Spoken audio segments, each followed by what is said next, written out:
हरे कृष्णा, राधे राधे। बोलिए कार्तिक मास की जय, राई दामोदर की जय, कार्तिकेय ठाकुर की जय। आज की कहानी है राई दामोदर की कहानी। एक ब्राह्मण और ब्राह्मणी थे। 7 कोस गंगा यमुना नहाने जाते थे। ब्राह्मणी बहुत थक जाती थी।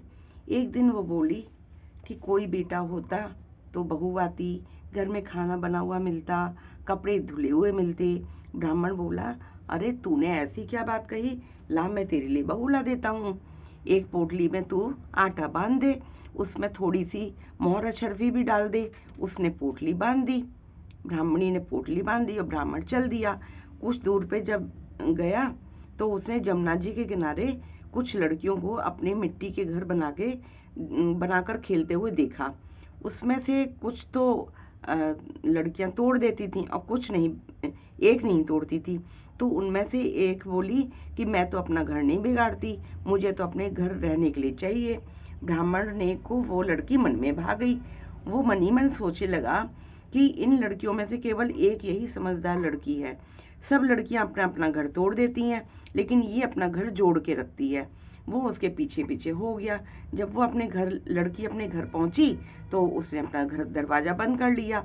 ब्राह्मण उसके घर पहुंचा और उसने दरवाजा खटखटाया। दरवाजा खटखटाने पे वो लड़की बोली, बाबा आप कौन है और आपको क्या चाहिए? बोला, बेटी मैं भूखा हूँ, अपनी माँ से पूछ ले कि मेरी 4 रोटियां बना देगी क्या?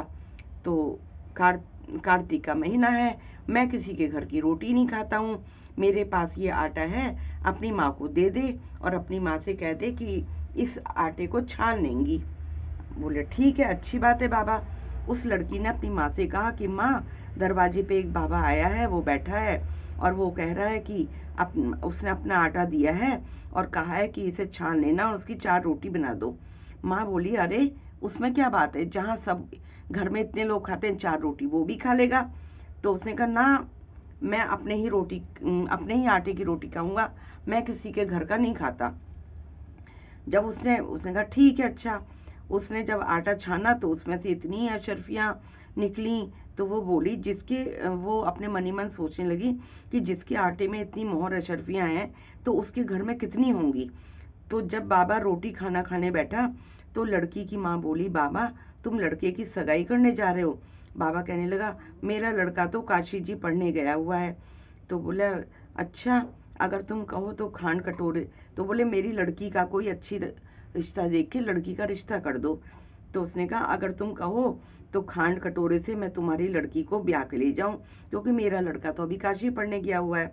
तो बोले ठीक है बाबा, अच्छी बात है। वो ब्याह करके ले गया। आकर बोला, रामू की माँ किवाड़ खोल, देख मैं तेरे लिए बहू लाया हूँ। उस बुढ़िया माई ने अपनी बेटी की शादी ब्राह्मण को ब्याह दी खांड कटोरे के साथ में।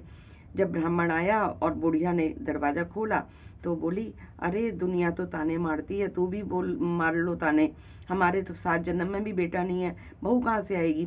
ना ना, तू किवाड़ तो खोल और देख जरा। उसने किवाड़ खोले तो देखा बहू सामने खड़ी हुई है। बहू सास जो है आदर सत्कार से बहू को अंदर ले आई।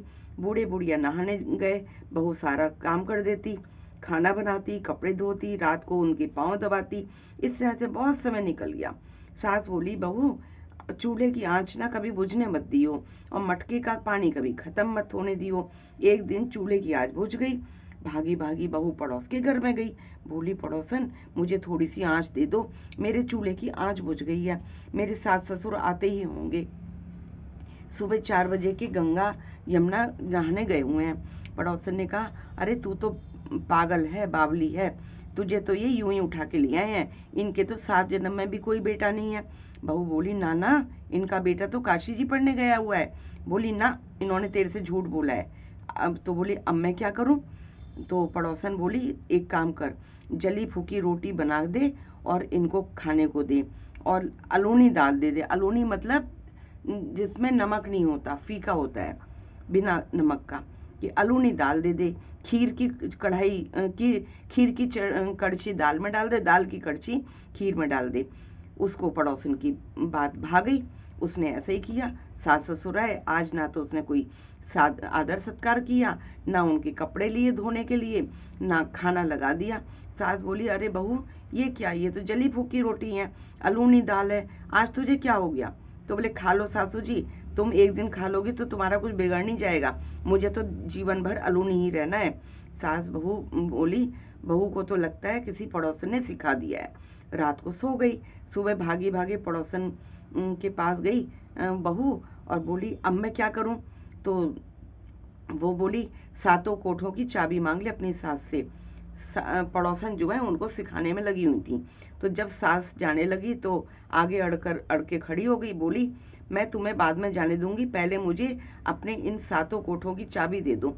ससुर बोला, अरे भाग्यवान, दे देना चाबी, आज भी इसका है और कल भी इसका है, हमारा क्या है, हम तो आज मरेंगे, आज मरे तो कल दूसरा दिन हो जाएगा। पीछे से बहू ने कोठे उसे चाबी दे दी। पीछे से बहू ने कोठे खोल के देखे तो किसी में अन्न, किसी में धन, किसी में बर्तन भांडे, किसी में कपड़े लत्ते और अटूट भंडार भरे पड़े हैं, किसी में जो है। जब लास्ट का आखिरी उन्होंने 7वां कोठा खोला तो देखा उसमें तो गणेश, लक्ष्मी, पीपल, पतवारी, कार्तिक के ठाकुर, राई दामोदर, तुलसी जी का बिड़ला, 36 करोड़ देवी देवता विराजमान हो रहे हैं, गंगा यमुना बह रही हैं, तिलक छापे हुए एक लड़का चौकी पे बैठा है और माला जप रहा है। तो वो बहू बोली उस लड़के से जाके कि तू कौन है? तो लड़का बोला, मैं तेरा पति हूँ, किवाड़ बंद कर दे, मेरे माँ बाप आएंगे तब खोलियो। अब तो वो बहू बहुत खुश हो गई, उसे 36 प्रकार का भोजन बनाया, 16 श्रृंगार किया और खूब नाचती गाती डोले।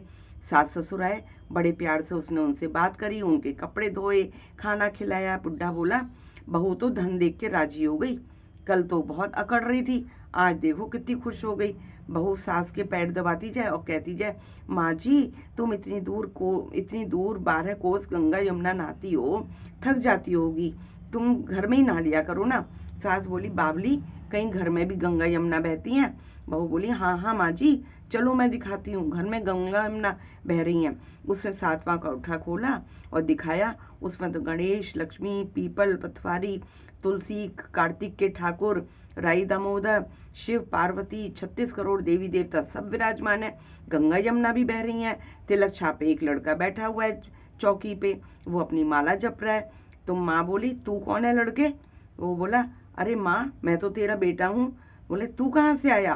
बोला, मुझे तो कार्तिक के देवता ने भेजा है। माँ बोली, बेटा ये दुनिया क्या जानेगी और कौन जानेगा कि तू मेरा बेटा है? क्या जानेगा मेरा घर का पति कि तू मेरा बेटा है? क्या उसने और क्या जानेंगी मेरी देवरानी जेठानी, क्या जानेगा ये अड़ोस पड़ोस की तू मेरा बेटा है? उसने पंडित से पूछा, तब वो बोला, पंडित बोला कि अपने बहू बेटे को पड़ली पार खड़े कर दो और इस पार तुम खड़ी हो जाओ हैं, और चाम की अंगिया पहने हो, मतलब जो भी कपड़े तुम पहने हो, अगर तुम्हारी छाती में से दूध की धार निकलेगी और बेटे की दाढ़ी मूछें भीग जाएंगी और पवन पानी से गठजोड़ा दोनों का बंध जाएगा बहू बेटे का, तो ये सब जानेंगे कि ये बुढ़िया का बेटा है। उसने ऐसा ही किया। उसने चाम की उसके जो शरीर में जो उसने कपड़े पहने हुए थे उसकी अंगिया फट गई और छाती में से दूध की धार निकली, बेटे की दाढ़ी मूछ भीग गई, पवन पानी से बहू बेटे का गठजोड़ा बन गया। ब्राह्मण ब्राह्मणी तो बहुत खुश हो गए। हे कार्तिक के ठाकुर राई दामोदर, कृष्ण भगवान जैसे उस ब्राह्मण ब्राह्मणी को बहू बेटे दिए वैसे हम सबको देना, इसकी इच्छा पूरी, सबकी इच्छा पूरी करना, जैसे उसकी इच्छा पूरी करी वैसी हम सबकी भी करना। कहते सहते हुंकारा भरने का।